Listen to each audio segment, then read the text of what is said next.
Hello everyone, চলে এসেছি আরও একটা নতুন ব্লগ নিয়ে। দেখতেই পাচ্ছ বিকেল বিকেল বেরিয়ে পড়েছি বাড়ি থেকে।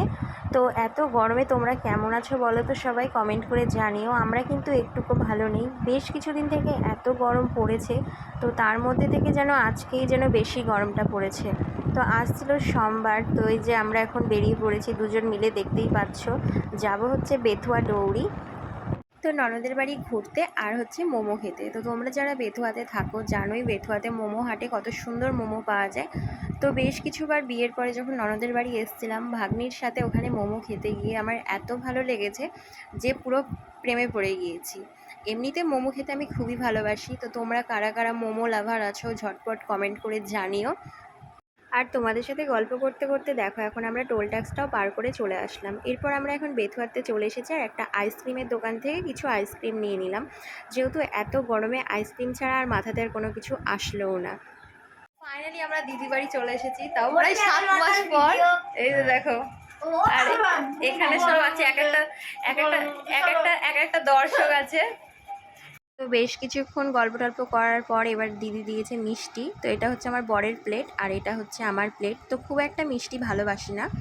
তো কত আশা নিয়ে আমরা এসেছিলাম মোমো খেতে। তো দিদিবাড়ি ঢোকার কিছুক্ষণ পর শুরু হয়ে গেছিলো বৃষ্টি, আর এই যে দেখো খুব বাজ পড়ছিল, শিলা বৃষ্টি হচ্ছিল।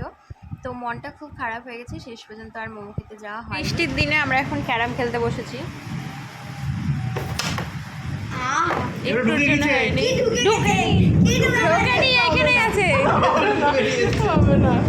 আর বাইরে কিন্তু খুবই জোরে জোরে বৃষ্টি হচ্ছিল, বাজ পড়ছিল।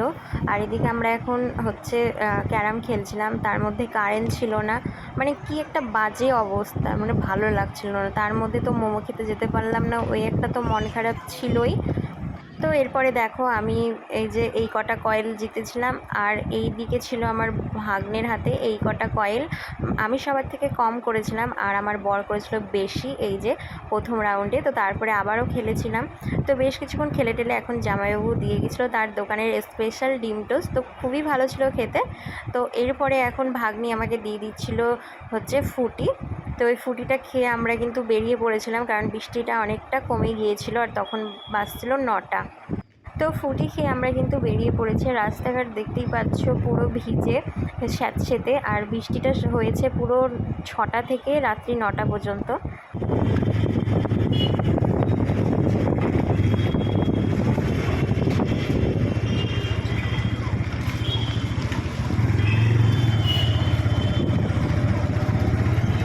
তো বৃষ্টিটার জন্য এত রাগ হচ্ছিল কি আর বলবো, বৃষ্টিটা থামতে থামতে সেই 9টা বাজিয়ে দিল। তো কি আর করব, মোমো না খেয়ে আমরা আবার চলে আসলাম, যেহেতু অনেকটা রাত্রি হয়ে গিয়েছে আর ওয়েদারটা পুরো ঠান্ডা হয়ে গিয়েছে, ওই জন্য ভালোও লাগছিলো। আর এই বৃষ্টি ভেজা রাত্রিবেলায় বাইকে করে যাচ্ছিলাম একটা লং ড্রাইভের মতো, দারুণ লাগছিল। আর যেই গরমটা আসার সময় পাচ্ছিলাম সেটা কিন্তু এখন ঠান্ডায় পরিণত হয়ে গিয়েছিলো, এত ঠান্ডা লাগছিল রাস্তাতে, মনে হচ্ছিলো যেন সোয়েটারের চাদরের এরকম প্রয়োজন। তো এই যে আমরা আবারও টোল ট্যাক্স পার করছি, অ্যাট লাস্ট চলে এসেছি বাড়ি। তো মন খারাপ করে কি আর হবে, আবারও যাব একদিন।